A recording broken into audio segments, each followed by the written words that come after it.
Walk us through dun sa proseso sa ICC, no? Given the latest findings ng medical experts doon sa ano bang tamang term?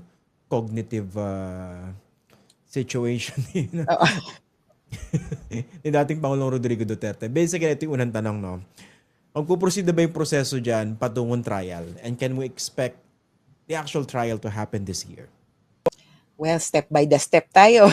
Pero Okay. ako, trial na talaga 'to by the end of the year. Ang hinihintay natin or before the year ends, magta-trial na 'yan. Ang hinihintay natin in particular sa ngayon ay ang judge's decision. Ito yung pre-trial chamber or yung trial court, 'no? So yung judge's decision on whether Duterte is fit to stand trial or not. Mm. Essentially, ito yung tinatawag nilang parang adjournment request. Actually, ang request nila ipatigil entirely yung trial kasi nga hindi na siya okay. Initially, merong decision na, uy, hindi naman pwedeng ipatigil mo yung trial entirely. We will only have a limited postponement. So, yung adjournment, naging postponement. At ngayon, ang tanong, mapopostpone pa ba to any further? So, yung decision, is he fit to stand trial or not? Kumpleto na ang mga dokumento ng judges tungkol dyan. May nakahingi na nila yung sa experts, mga doktor, mga psychologists, na kapag comment na rin ang defense, prosecution, at saka victims. So it is only, we are left with their decision. Of course, medyo may advance information or may Lumabas. nasilip na tayo kasi sabi nung experts dahil sabi nung prosecution, defense, etc. na unanimous daw sila sa pagsabing he seems to be fit to stand trial. Kaya ako, most likely, he is fit to stand trial. After that, I would say in the same decision, magsischedule ng resetting or new schedule itong ICC pre-trial chamber dun sa naudlot, which is the confirmation of charges hearing. And they can do that as soon as a month after the decision, after the order. Kaya kung magde-decide yung judges in January, fit to stand trial, and we order trial or the hearing to resume in February, yun, pwede nang magsimula. Kaya lang, medyo mabagal after that. Kasi kung confirmation of charges hearing, may 2 buwan pagkatapos niya, arguments.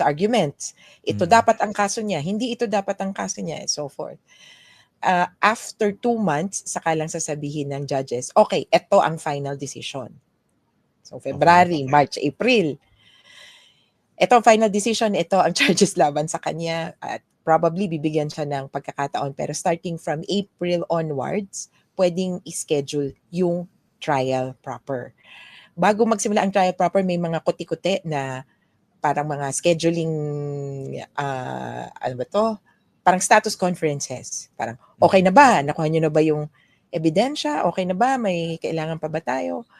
Pero most likely, the first hearing will be before the year ends. Before the year ends. Ito yung isa kong tanong, no?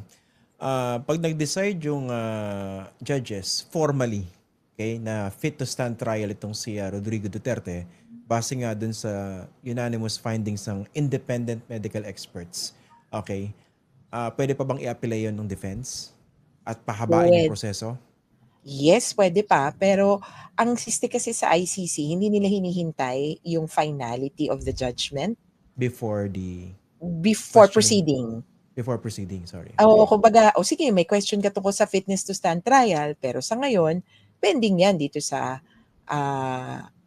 sa ano na yan, sa appeals chamber, sa parang Supreme Court na nila.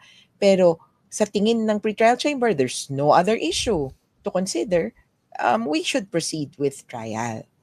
Pero, So, sorry Chrissy, Attorney Chrissy, paano kung let's say yung appeal na grant, tapos nagpo-proceed yung yung of other course, phases of titigil the yan. titigil. Oo, titigil. Tapos At, well, mananalify ba yung depende. mga ginawa? Not exactly. Kumbaga, sabihin na natin, ano pa lang, ano, ang tingin ko kaya medyo hindi sila naghihintayan kasi mabilisan sila. So they're beholden within a particular time frame. Kaya parang ang lalabas sa kanila, hindi, hindi lalampas ng kalahating taon, kumbaga yung kung kunyari tumakbo man ng kaso, hindi lalampas ng kalahating taon, mapapagpasyahanan ng appeal. So umakyat ka, nag-appeal ka, pero tumakbo yung kaso. Within 4 months or half a year, makakahabol yon. Whatever happened during in the interim, hindi ganun kabigat, hindi ganun kalaki. Kumbaga hindi ka naman masisentensyahan sa loob ng kalahating taon to merit such egregious violation of human rights. Kumbaga sabi natin, karoon lang ng quote-unquote arraignment o mabasahan ng sakdal o kaya magkaroon ng first hearing o kaya magkaroon ng status conference. Tapos biglang, oops, tigil na kayo, edi everything stops from there. Okay. Ito may mga nagtatanong, no? Medyo advanced mag-iisip yung iba, pero this is a very logical question.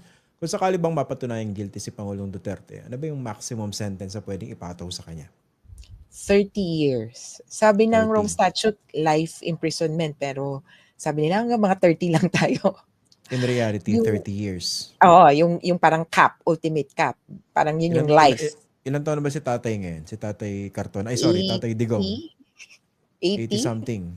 80. So, ang compute ko parang pwede siyang umabot ng 120. Ba't nga ba? Kasi 10 years of 10 trial. years in trial. Okay. So, kunwari masintensyahan siya ng 90, pwedeng 110 years old. Doon siya makakalaya. Oo. Pwede pang tumakbong presidente 80, uli kung sakasakali, no? Pwede pa. Pag-uwi, oo.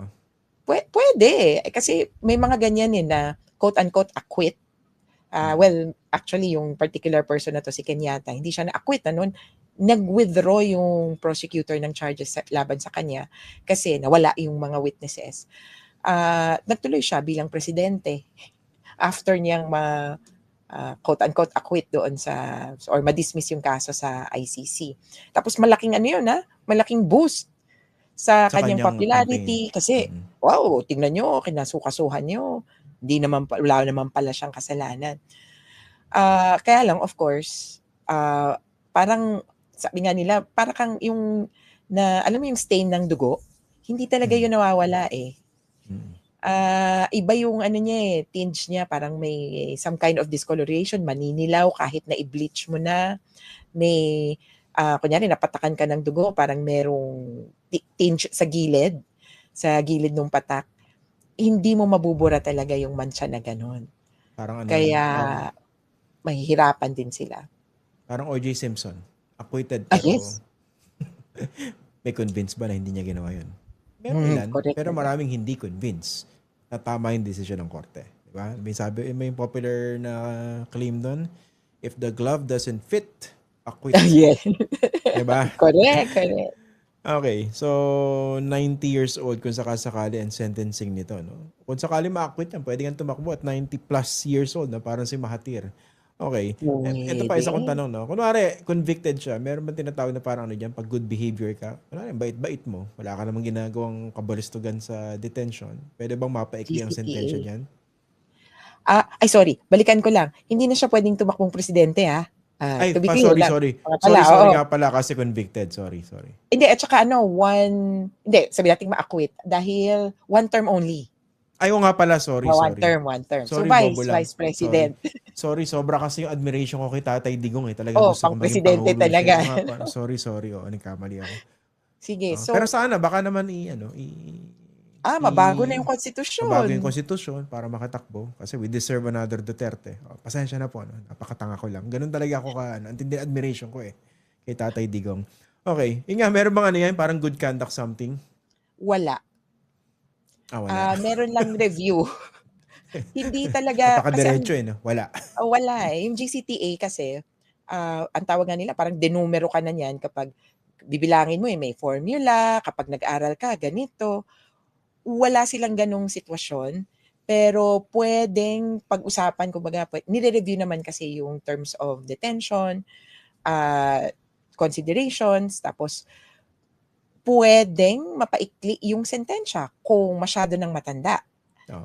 Tingin nila wala nang pwedeng gawin. More recently, there was a case of someone 92 years old na parang nilet go na lang, pinauwi. Pero under the care of kumbaga the state and their hospital facilities. Parang ganun yung bilin. Hindi yung, malaya ka na.